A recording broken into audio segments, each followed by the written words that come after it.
अस्सलामुअलैकुम फ्रेंड्स। आप मेरे चैनल पर पहली बार आए हैं तो मेरे चैनल को ज्यादा से ज्यादा सब्सक्राइब करें, लाइक शेयर और कमेंट करें। सब्सक्राइब करके मुझे सपोर्ट करें। बेल आइकन का बटन दबाना ना भूलें ताकि आने वाली वीडियो की नोटिफिकेशन आप तक पहुंच सके। सुनिए मेरी कहानी भाग्य का खेल का पार्ट 2। शुक्रिया। फटी रह गई। अब कैसे पता चलेगा कि सुरेंद्र जी के साथ क्या हुआ था? फिर वह सुषमा के पीछे क्यों पड़े हुए थे? हो ना हो उनका संबंध उच्च कॉलेज से जरूर था। तभी वह सारा वाकया उस रात से ही शुरू हुआ जिस रात सुषमा उस कमरे में बंद थी। तभी राजवीर ने ढाबे वाले से उस कॉलेज के नाम पूछा जिसमें सुरेंद्र जी काम करते थे, तो तपाक से उसने वही कॉलेज का नाम बताया जिसमें सुषमा और राजवीर पढ़ा करते थे। मतलब सारा खेल इसी कॉलेज से शुरू हुआ था और इसी रहस्य की गुत्थी भी वही सुलझेगी। ढाबे वाले को राजवीर ने धन्यवाद कहा और सुषमा के साथ आगे कदम बढ़ाए। इस बार रहस्य पर से पर्दा उठना जरूरी था। राजवीर ने सुषमा की तरफ देखा। बहुत ही मायूस और परेशान दिख रही थी। वह कहीं उसकी दिमागी हालत और खराब न हो जाए, इस बात को वहीं पर रोकते हुए सबसे पहले उसने ऑटो रुकवाया और सुषमा के घर की तरफ मोड़ने को कहा। सुषमा को आराम की सख्त जरूरत थी। किस मानसिक अवस्था से वह गुजर रही थी, राजवीर इसे बखूबी समझ रहा था। जया के बदले की आग ने सुषमा की जिंदगी को ऐसे चौराहे पर ला दिया था जहां से उसे समझ ही नहीं आ रहा था कि वे जाए तो कहां जाए। राजवीर ने पहले सुषमा को घर छोड़ा। उसके माता पिता तो उसे देखते ही अवाक रह गए, पर राजवीर ने इशारे से बता दिया कि वह सुषमा से भी कुछ न पूछे। बाद में आपको सारी बात बता दूंगा, कहकर वह वहां से निकला और ऑटो लेकर अपने घर की तरफ मुड़ गया। सुषमा की मानसिक हालत ठीक नहीं थी। वह वास्तविकता और अभिभाषी में फर्क करना ही भूल गई। हर समय खोई खोई सी रहती। डरना उसका अभी भी कम नहीं हुआ था। उधर राजवीर को भी समझ में नहीं आ रहा था कि वह कहां से शुरुआत करे। इस रहस्य का पर्दा उठाना जरूरी था, पर कैसे, यही सब अपने ऑफिस में बैठे बैठे सोच रहा था। सुषमा अब इस हालत में नहीं थी कि वह उससे कुछ पूछे। दिल के किसी कोने में राजवीर को अभी भी उसकी वापसी का इंतजार था। अब तो परिस्थितियां भी इसके अनुकूल हो गई। सुषमा की शादी एक मायाजाल निकली, पर इन हादसों को सुषमा तब तक नहीं भुला सकती थी जब तक सच्चाई से वह न पहुंच जाए। अगले दिन सच्चाई खोजने के लिए वह कॉलेज गया। ज्यादा साल नहीं हुए थे वहां से निकले हुए, पर कितना बदल गई है ये जगह। अतीत से यादें उसका पीछा करने लगी। सुषमा और वह यहीं पे तो पहली बार मिले थे। कॉलेज के प्रांगण में वह चहलकदमी करने लगे, तभी अचानक से उसके कदम ठिठके। वह बंद कमरा आज भी अपने सन्नाटे में सिमटा हुआ था। जाने कौन सी कहानी इसके अंदर जकड़ी हुई थी। मन ही मन बुदबुदाया, कहां से शुरुआत करूं, किससे पूछूं। यही सब सोच रहा था तभी राजवीर एक लड़के से टकराया। सॉरी सर, सॉरी सर कहते हुए उस लड़के ने राजवीर के सामने हाथ जोड़ दिए। बातचीत से पता चला कि वह कॉलेज के चपरासी का है। राजवीर ने अंधेरे में तीर मारने की सोची। थोड़ी बहुत बातचीत के बाद बातों को घुमा फिरा कर कुछ मालूमात करने की कोशिश की, जिस उसकी यह योजना व्यर्थ नहीं गई। उसे पता चला कि उसके दादाजी इसी कॉलेज में काम करते थे। फिर उनकी जगह पर उसके पिताजी आए और वह ये काम कर रहा है। राजवीर ने अभी तक ऐसा कोई चेहरा नहीं देखा जिसे वह जानता हो, जिससे वह टकराया। उसका नाम कमलेश रावत था।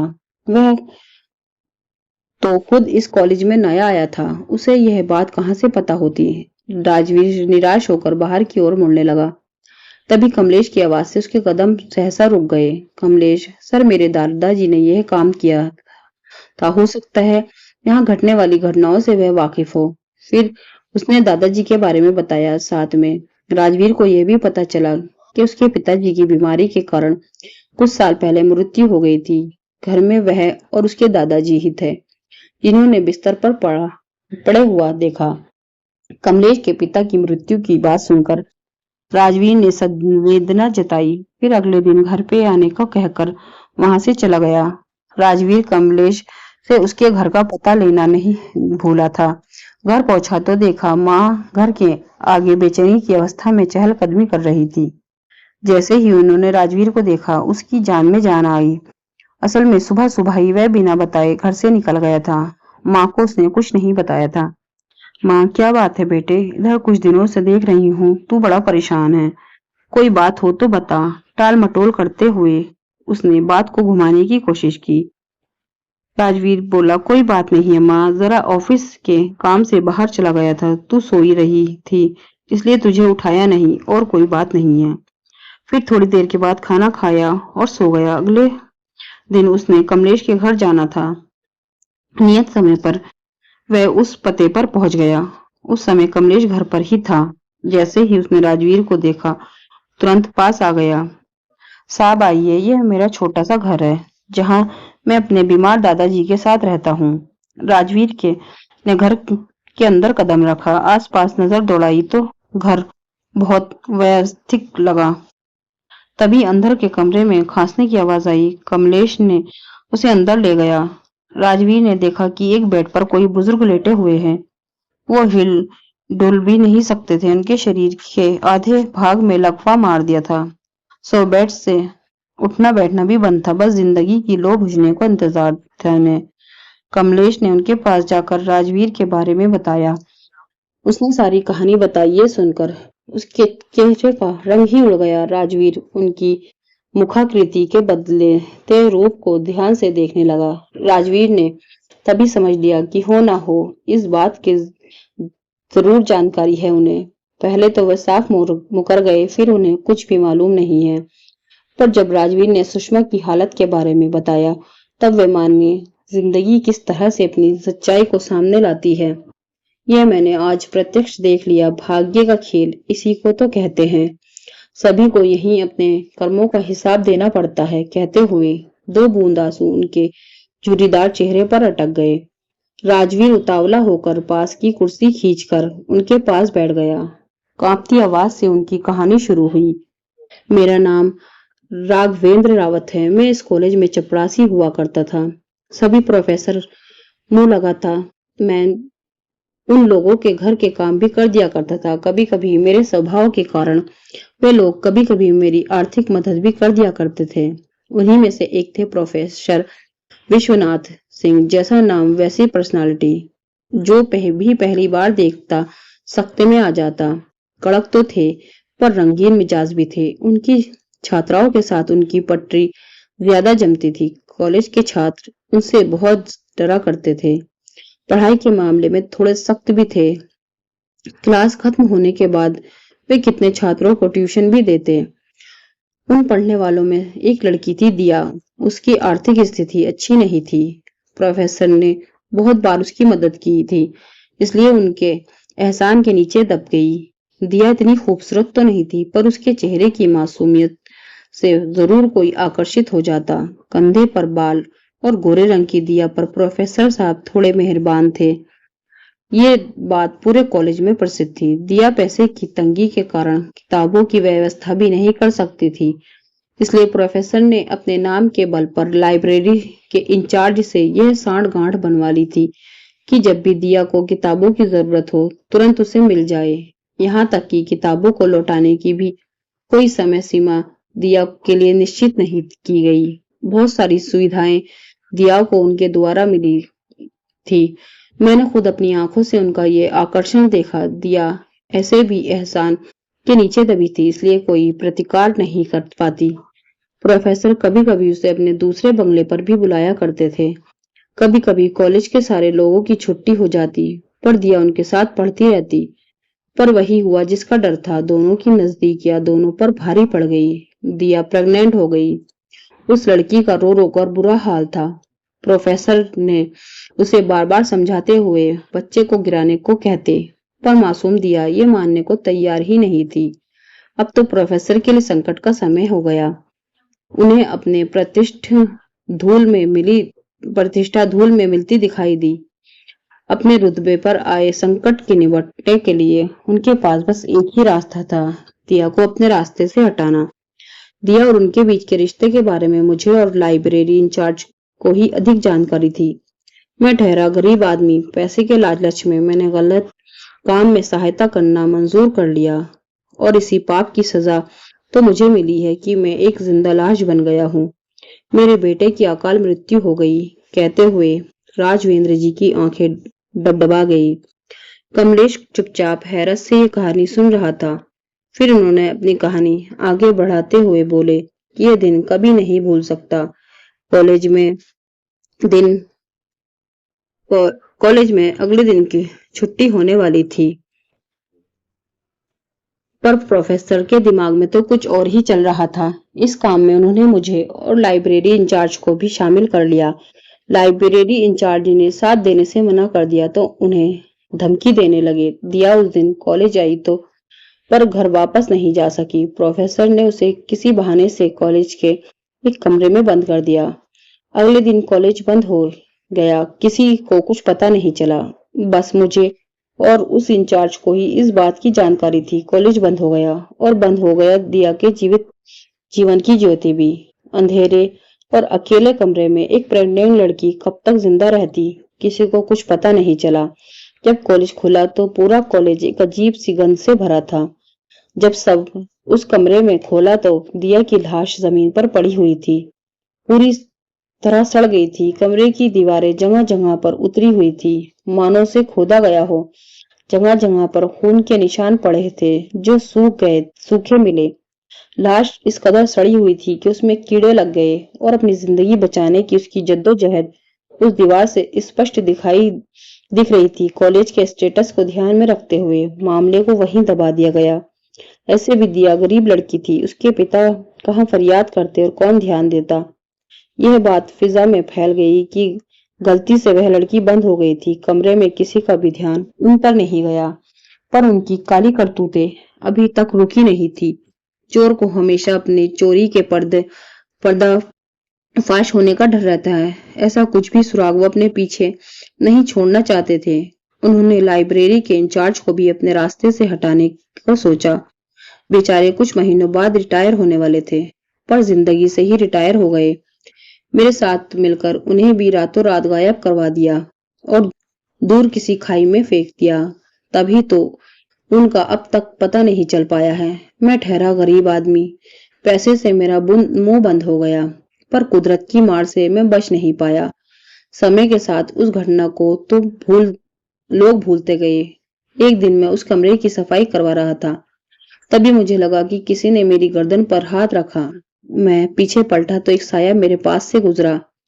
तभी अचानक से मुझे अपनी गर्दन की नस तनी हुई लगी, मानो कोई मेरा गला दबा रहा हो, और मैं वहीं पर धम से गिर गया। जब होश आया तो पता चला कि मैं हॉस्पिटल में हूँ और मुझे लकवा मार गया। अब बिस्तर ही मेरी जगह है। मुझे मेरे कर्मों की सजा मिल गई। कहते हुए राघवेंद्र जी सुबकने लगे। उनकी बेबसी इस कदर थी कि वो अपने आंसू पोंछने के लिए भी अपना हाथ नहीं उठा सकते थे। राजवीर के सामने सारे रहस्य खुलने लगे थे। उसने जब लाइब्रेरी इंचार्ज का नाम पूछा तो उन्होंने सुरेंद्र प्रताप सिंह बताया।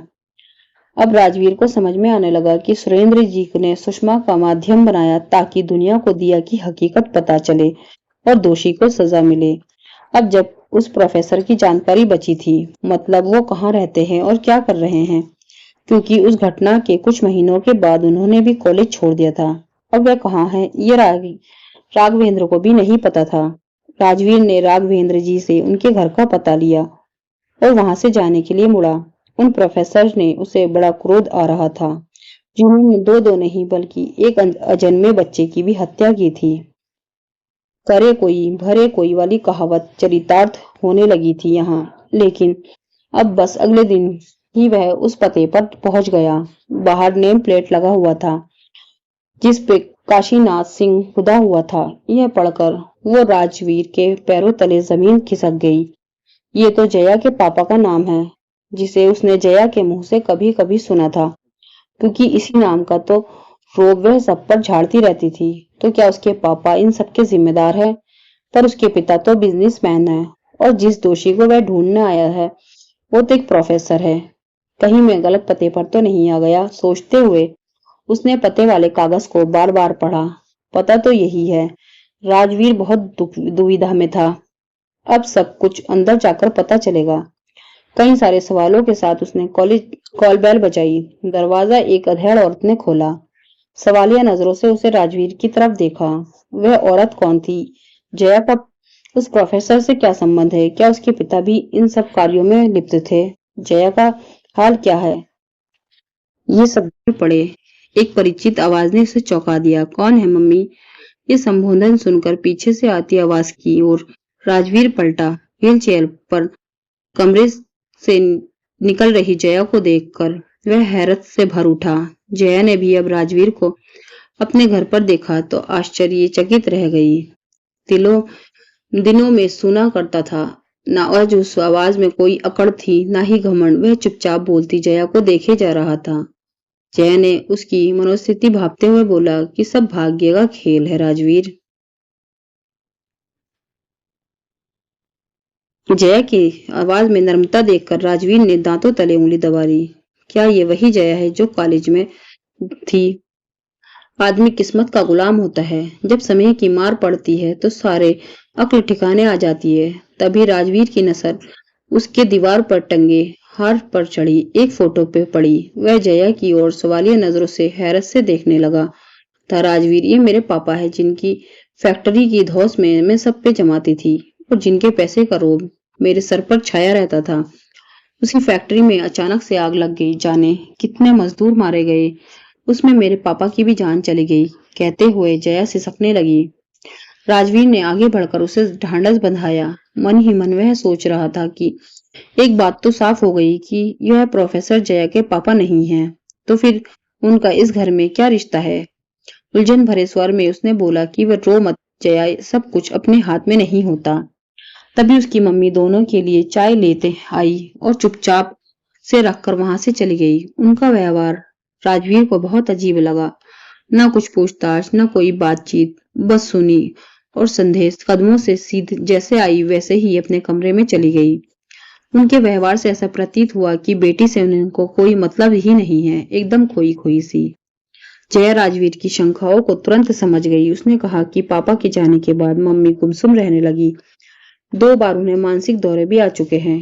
इलाज करवाया पर कोई सुधार नहीं हुआ। डॉक्टर का कहना है कि मानसिक आघात से ये अपने संवेदन क्षमता को खो चुकी है। बस ये हमेशा कोशिश करे कि अब कोई दूसरा आघात इनके मस्तिष्क पर ना पड़े, वरना ये बर्दाश्त ना कर पाएगी। मम्मी को तो कभी कभी ये भी नहीं याद रहता कि मैं उनकी बेटी हूँ, तो कभी इतना लाड दिखाती हैं कि मन करता है इस पल को ऐसे ही सजो लूं। कहते हुए जया सुबकने लगी। राजवीर ने सहानुभूति वाला स्पर्श उसके सर पर रखा। उसकी हालत पे राजवीर को भी बुरा लग रहा था। जया, तुम्हारी ये हालत कैसे हो गई? कुछ बीमारी हो गई थी क्या? राजवीर ने फिर उस पर सवाल दागा। इस बात पर जया अचानक से सहम गई, मानो उसने कोई भूत देख लिया हो। बहुत लंबी कहानी है राजवीर। समय ने मुझ पर बहुत बड़ा तमाचा मारा। उस रात सुषमा को मैंने कमरे में जो बंद कर दिया था, उसकी सजा में आज भुगत रही हूँ। मुझे कुछ समझ नहीं आता मैं क्या करूं। आखिर मेरे साथ क्या हो रहा है? ये बात मेरी समझ से बाहर की है। मम्मी को तो बता नहीं सकती। तुमसे कहकर शायद जी हल्का हो जाए। जया सूनी आंखों से अपना दर्द बयां करने लगी। सालों पहले वाली घटना उसकी आंखों के सामने चित्रवत चलने लगी। उस दिन जब सुषमा उस बंद कमरे से बाहर निकली, तब उसने मुझे आग्नेय नेत्रों से देखा था। उसका यह रूप देखकर मैं सिहर गई। वह सबके साथ नॉर्मल रहती, पर मेरे साथ उसके व्यवहार ही बदल जाते। उस समय मैं भी अपने शरीर से कुछ अलग सी हरकत महसूस करती थी। इस चीज को मैं तब समझ नहीं पाई, हल्के से लिया। मतलब उस दिन के बाद से जब मैं घर आई तो मुझे ऐसा महसूस हुआ कि मैं एक नहीं बल्कि 2 हूँ। मैं आगे चलती तो मुझे एहसास होता कोई मेरे साथ भी चल रहा है, पर वह मुझे दिखाई नहीं देता। एक दिन तो मैं हैरान रह गई। जब मैं नहाने के लिए बाथरूम में घुसी तो शीशे में मुझे अपना चेहरा ही नहीं दिखाई दिया। घबराहट में मैंने आपको छूकर देखा तो सामने मेरा अक्स न था। डर के मारे मैं चिल्ला रही थी, पर मेरी आवाज शायद बाहर ही नहीं जा रही थी। तभी अचानक से शीशे से मैं दिखने लगी। उस समय बाथरूम की सब वस्तुएं हवा में लहराने लगी। फिर अचानक से सब शांत हो गया। अचानक से मैंने देखा तो किसी के पैरों के चलने के निशान थे, पर कोई नजर नहीं आया। जब रात में सोती तो मेरे सिरहाने मुझे एहसास होता कि कोई और भी सोया हुआ है। एक रात जब अचानक से मेरी नींद खुली तो मैं बिस्तर के नीचे जमीन पे लेटी हुई थी। हड़बड़ाकर मैंने पलंग पर चढ़ने की कोशिश की तो लगा कि किसी ने मुझे धक्का मार दिया हो। अब तो ये रोज की बात हो गई। उस दिन मुझे बहुत भूख लगी थी। मैंने मम्मी से खाना मांगा तो वह आश्चर्य से मुझे देखने लगी। मैंने सवालिया नजरों से उनकी ओर देखा तो वह बोली कि अभी तो मैंने तुझे भरपेट खाना खिलाया है, फिर से तुझे कैसे भूख लग गई। मैं सब समझ गई कि खाना किसने खाया होगा, पर मैंने मम्मी से कुछ कहा नहीं और हंसकर वहां से चल दी। मम्मी की मानसिक हालत को ध्यान में रखते हुए मैंने यह घटना अभी तक उनसे नहीं कही थी, पर वह अंदर ही अंदर नासूर बन के मुझे खोखला कर रहा था। सबसे बड़ी बात तो यह थी कि वो मुझे दिख ही नहीं रहा था। आखिर कौन है जो मेरे साथ ये खेल खेल रहा था। एक दिन तो हद हो गई। मैं जीने पे चढ़ने की कोशिश कर रही थी, पर ऐसा लगा मानो किसी ने मेरे पैर पकड़ लिए हो। मैं पसीने में नहा उठी। उस दिन मम्मी भी घर पर नहीं थी। सबने से आश्चर्य वाली बात यह होती थी कि ये सब घटनाएं मम्मी के सामने नहीं होती। तभी अचानक से कॉल बेल बजी। मैंने सोचा कि मम्मी होगी। जाकर दरवाजा खोला तो एक लड़की खड़ी थी, गोरी और कंधे तक बाल थे। उसके पेट के उभार से प्रतीत हुआ कि शायद वह प्रेग्नेंट होगी। उसने मुझे ऐसे देखा मानो वह मुझसे खफा हो, जबकि मैंने उसे आज से पहले कभी नहीं देखा था। मैंने पूछा कि कहिए किससे मिलना है आपको।